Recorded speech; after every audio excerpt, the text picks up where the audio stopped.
And a lot of it too, Kyle, is being okay with looking back and not being very impressed with what you did. Look, Yeah. I did stories 3 years ago. I look back and I cringe. I'm like, that was, I thought that was good. Welcome to the Next Level Journalist, where you will hear from some of the best journalists in the business or who have been there, done that, and willing to share with you what they've learned so you can get better, faster. My guest today is a former TV sports anchor and reporter, most recently in Cincinnati, and he is still doing, while he's not in the TV industry, he is still very much applying his TV skills as an entrepreneur and what he does today. Zach Wells, so great to see you, my friend, and thank you for making time for this. Oh my gosh, Kyle, when I got the invitation from you the other day, I couldn't believe it. And I'm so glad to hear from you and also so glad to be on the show. It's such a great Well, project well, the best gift of all is getting to hang out with you and catch up. So I want to say hi to all your listeners as well. So thanks for having me. yeah, feelings mutual because, like I said before we jumped on here, you and I have kind of walked a similar path. We did TV sports, then we branched off and did their own thing. So selfishly, I'm loving, I'm looking forward to hearing about your journey and learning from you. So let's dive right into this, Zach, and give our viewers an idea of what your journey has been like, your TV journey from, because it's unique. I do know your TV journey. So tell us a little bit about your TV journey, how it started, and maybe just where you've been at along the way, and bring us up to date if you can. For sure. So I guess one thing that I would really encourage anyone who's pursuing a career or a passion is to really realize, and it sounds kind of like, self-help or motivational speaker, but we only live one time. So to do what you really want to do is important because you're going to probably be working for a long time, and to pursue your passion and to truly love what you do is a gift, and you'll probably be a lot better at what you do if you really really enjoy it. So I say that because when I was in college, I went to a small Division 3 school in Texas, Trinity University in San Antonio. It's kind of known for, if you look on YouTube, about 10 years ago, they had like a 12 lateral kickoff return to win a playoff game, I think. And so I was like, if you haven't heard of Trinity, that's Trinity. And then former NFL receiver Jeremy Urban, who played for Seattle and went to a Super Bowl, I believe, with Matt Hasselbeck, is the head coach there now. It's his alma mater. And Adam Zimmer, who's one of Mike Zimmer's assistants on the staff for the Vikings, and his son, he also went to Trinity. But I was 20 years old, 21 years old, and like a lot of college kids trying to make it work, got student debt. I'm like, how am I going to pursue life after graduation? So I'm like, oh, there's a lot of accounting jobs. So I'm going to go into accounting. So I majored in accounting. I liked it, got pretty good grades, got hired at Arthur Anderson in Denver. I did public accounting for 2 years. And Kyle, I have incredible respect for the profession. I have never been more bored. I was bored. I was just unfulfilled. I wasn't into it. I did it so I could, pay off student debt, have a job, have flexibility, be able to, be out on my own. And just sooner or later, I had always had a passion for sports and broadcasting, and I'd always wanted to do it. And I had heard about a program at Syracuse where you don't have to have any experience. You don't have to have any undergraduate courses. You don't have to major in it.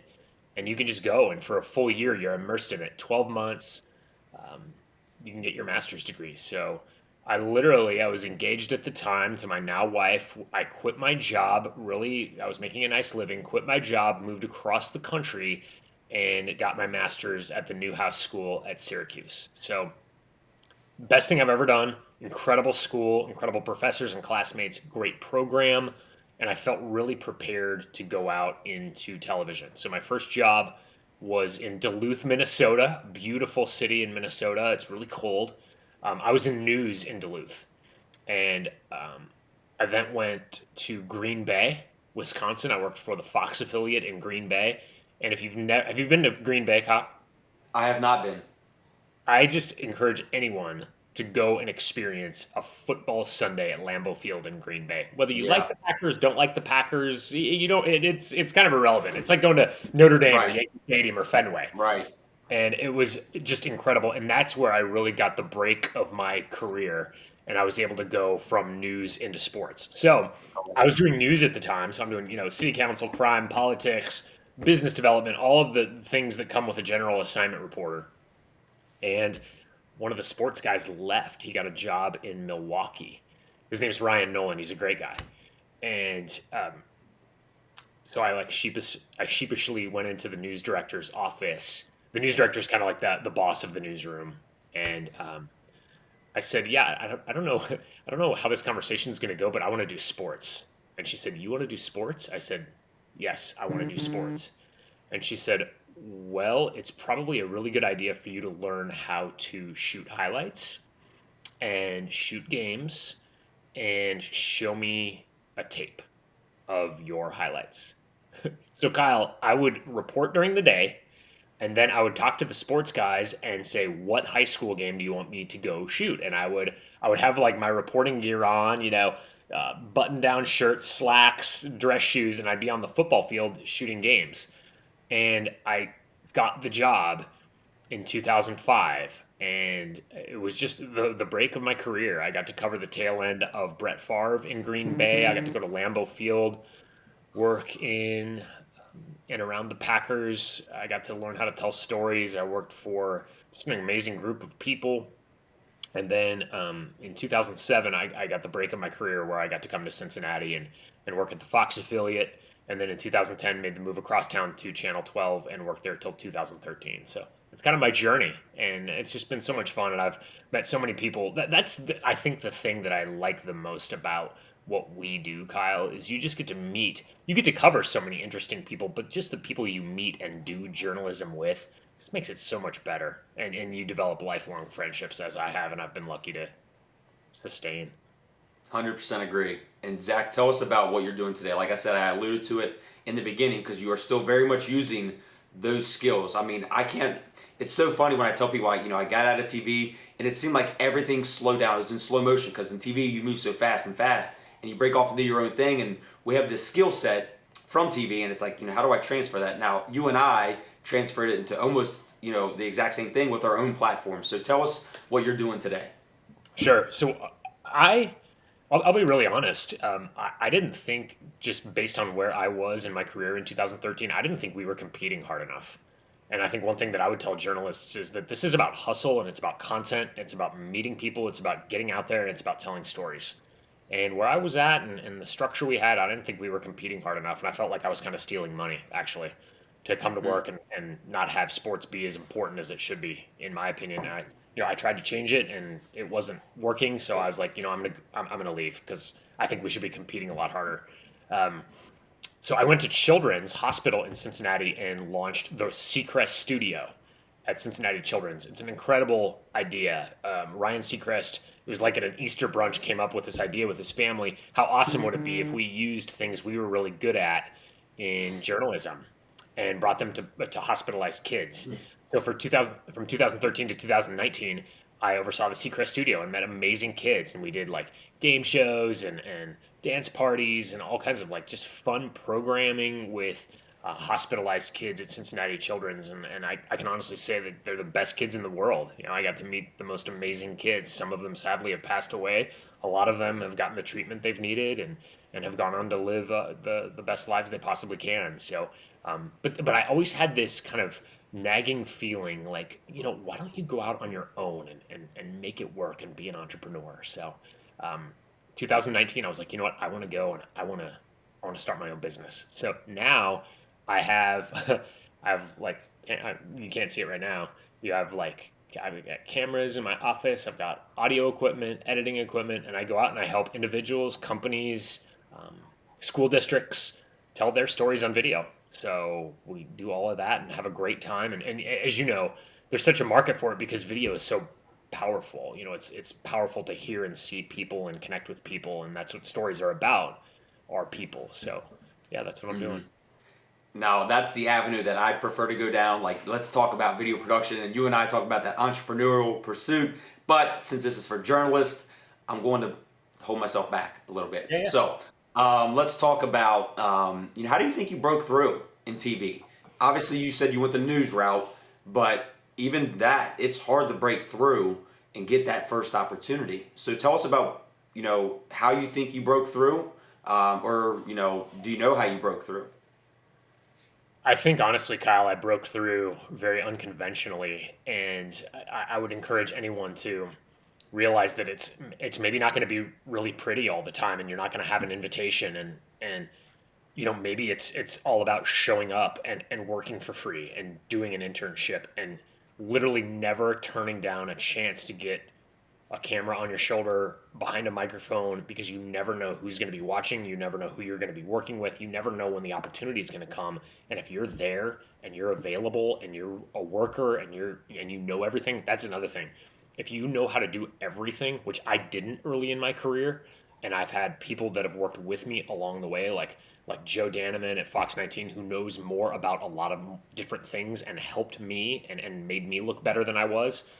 If you know as much as you possibly can about the subject, you know how to anchor, you know how to report, you know how to produce, you know how to edit, you know how to shoot, you know how to add music, you know how to do zooms, you know how to do all of it, you know how to do drone, you know how to do all of it. You become instantly more marketable, and you become a no-brainer in terms of breaking in. So I literally I broke in by just saying, I want the job more than anybody else. And I'm going to show you I want it. I'm going to work 14 hours a day. I'm going to make the tape. I'm going to make corrections to the tape. I'm going to come work for free. I'm going to help the sports guys on the weekend. I'm going to come edit. And then I became such a pain, they didn't want to deal with me anymore. So they'll be like, all right, we'll just hire you. But I tell people all the time that nobody fails in journalism. People stop trying. And if you show up, have a good attitude, you're willing to work, sometimes not for a lot of money or for no money, you will succeed. You will succeed because you will bring your equipment, you will bring your microphones and your camera to the place, and you will get something. And if you try, that's better than just sitting and wondering and kind of wallowing in your, oh gosh, why is this not working out for me? Just go and show up, and sometimes you're uninvited, and just do it.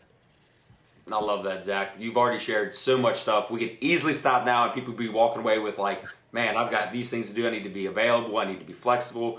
I need to be willing to do. I mean, the list goes on and on of all the stuff that you shared. So I'm going to put you, press you a little bit here and say, maybe what do you think you credit to your success? Because obviously you just shared a ton of what you did to be successful. But if you were sitting in front of someone and say, hey, look, if you do this right here, you're more than likely going to be successful. Excuse me. I know, again, you just gave us a ton of reasons just in that last portion. I think any success I've had, and I don't say this, one thing I don't like at all is like false modesty, but honestly, like one thing that has been a huge success reason for any success I've had is the people I've worked with.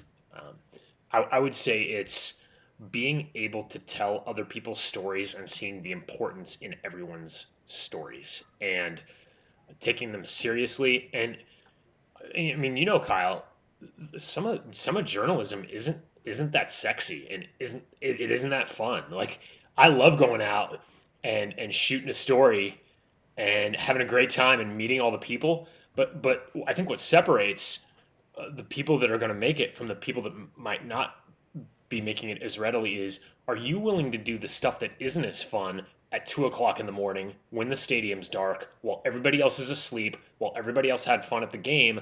Are you willing to log the tape? Are you willing to look for the best video? Are you willing to sit in your computer and log the best sound bites and put it all together? And if the editing isn't working, are you willing to start over? So whenever your name is on a product, it is the best you can possibly put forward. And you're not like, I just put it on the screen and call it a day. I would say people, stories, enterprising stories, finding stories, and telling stories. Because let's face it, like if you're trying to break into journalism now, most of journalism has. I'm just saying, like the Reds game, for instance. Mm-hmm. The Reds go and they play a road series in Cleveland and Pittsburgh and then to Colorado. Every game is on the radio. Every game is on television. I know that Joey Votto broke his thumb. I know he's out for 3 to 4 weeks. But what are you going to tell me about the Reds, about the ice cream vendor, about the bullpen catcher? Something interesting that isn't on television. You can't regurgitate what you've heard on television because people already know it. But when you tell people things they haven't heard before, that's where you separate yourself and find success. Now, a common theme I've heard throughout, and I know this because I know you, but your passion for storytelling, your ability to tell a story.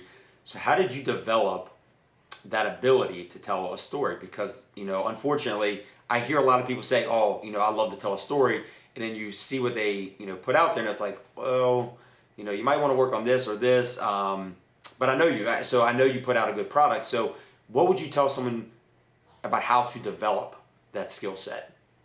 I would say get out of the way. Let everybody else tell your story. So your story needs to be driven by the sound bites.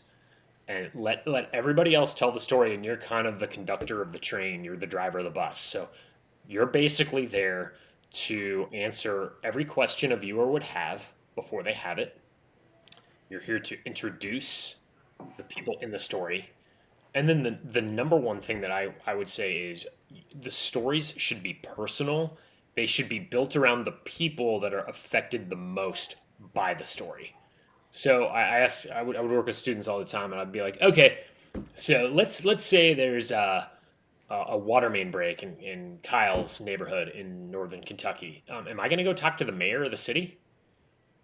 Well, the mayor's an official. He or she's really important. That'd be a great interview to get. But the mayor's not affected by the water main break. Not really. I mean, maybe concerned for the neighbors. You go talk to the person whose house is flooded. And then you build it around them, and you build it around the inconvenience, the danger, the safety issues, the children being displaced, not having the money to fix it, those kinds of things. And then when you are able to build all of that together, and you get the reaction from the people, and you get them on camera, then you weave your audio tracks around the nat sound and the interviews. And a lot of it too, Kyle, is being okay with looking back and not being very impressed with what you did. Look, Yeah.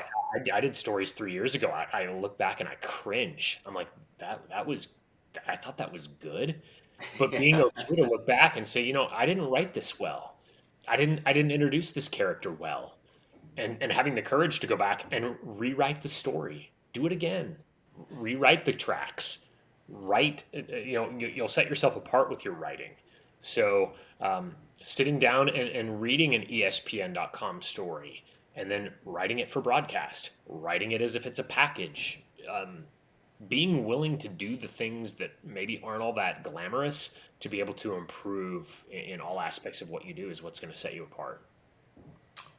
Yeah, once again, over delivering. You are here, Zach. I love I how appreciate it. you talk about how you look back. Like I'm the same way. I'll look back.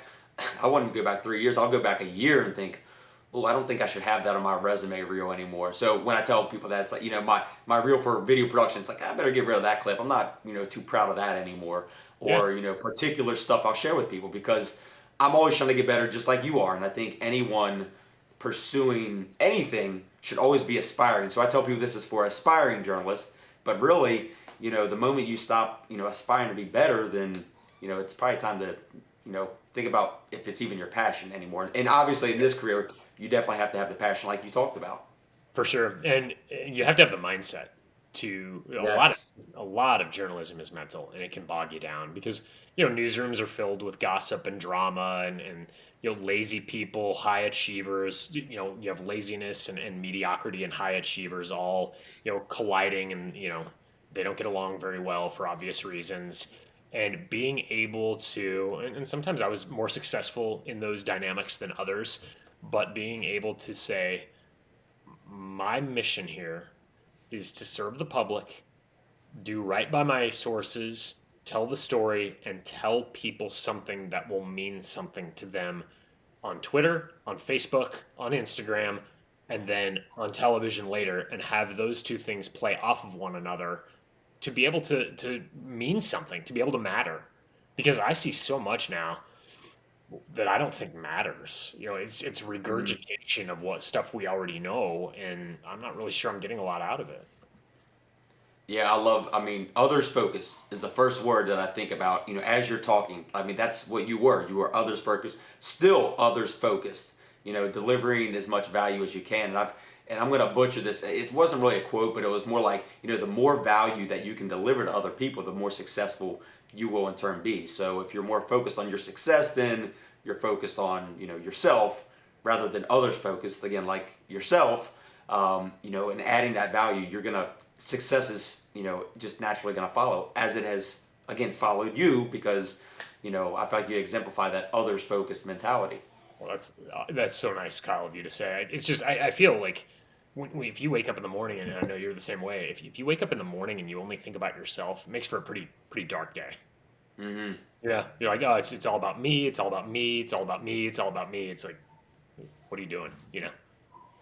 Yeah, and there's a lot of that, unfortunately, in TV, but that's why it was important for me to get people like you on here who can, talk about, your experiences and your successes, your failures, all the above. And with Yeah. that said, we haven't heard many failures. So anything that come to mind that was a challenge for you along the way that sticks out to you, say, oh, this happened, I learned from it, but again, it got you better.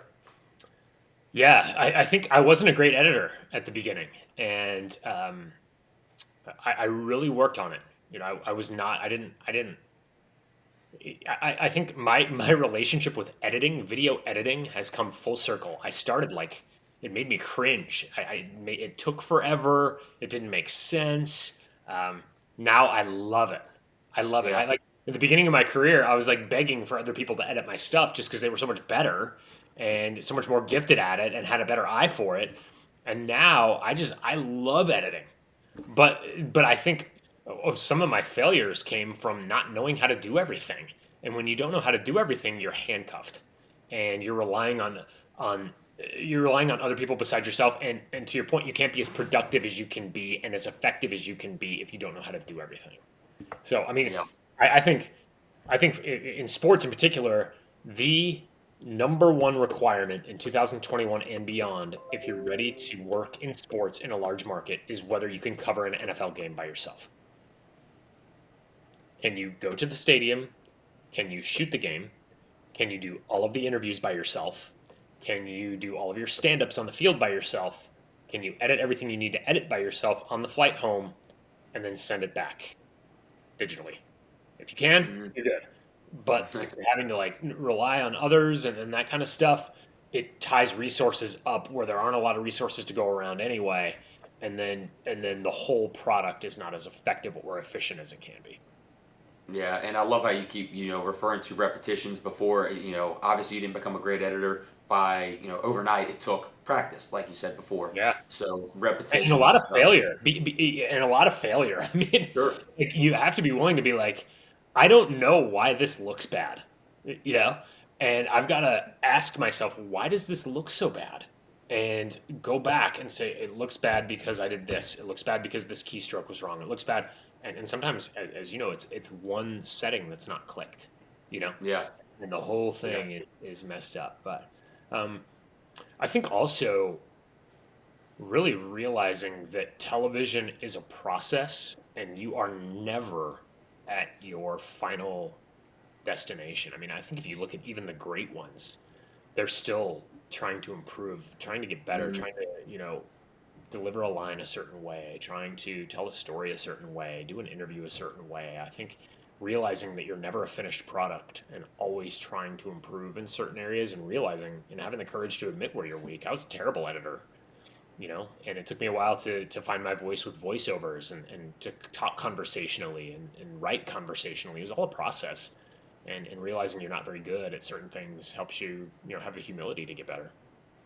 So true. So true, Zach. I'm going to leave this last one up to you. The last thing that I typically ask people, um, is there anything else that you want to bring to the table here? Anything else that you want to talk about? Because again, we could easily go down so many different avenues and talk about, but I want to respect your time, and just let you share from, your heart, your mind, whatever you think that you haven't shared yet, which I'm going to find this hard to believe. I feel like you've shared everything, but anything else that you want to share that you like, hey, they absolutely need to know this before I get off here. Yeah, for sure. Well, one of your guests, Brian Giesenslaw, I used to work with him at Fox 19. He put his big Texas flag behind his right shoulder. I got to call him and see if I can get that for my house. Yeah, I definitely need that. But uh, I think one thing that's really that I want to share, and I think I've alluded to it, but I just want to come out and say that journalism really matters a lot, and it needs really good people in it. And people matter, their stories matter, And whether you think a story is big or small, to the person involved, it's a really big story.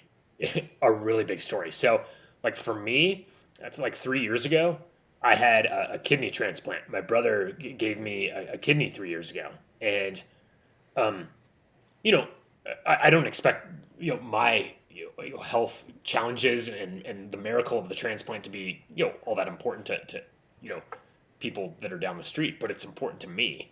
And in approaching any story you tell, that it is the most important thing to you because it is important to them, will really benefit your work. And I think your work will get a lot better. You'll be a lot more careful with your interviews. You will double check, triple check, quadruple check the facts to make sure they're right. You will call the person if you are unsure about any element factually in the story. You'll get everything nailed down. Every word you write will be thought about and reviewed and critiqued. The editing, you will take the time to do it.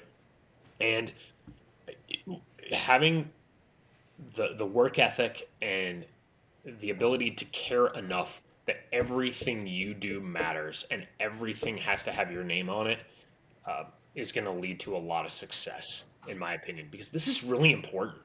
Like, honestly, when people go out and they bust their butt all day and they're working for their families, I think when they come home and turn on the newscast, I just think they want the truth, honestly.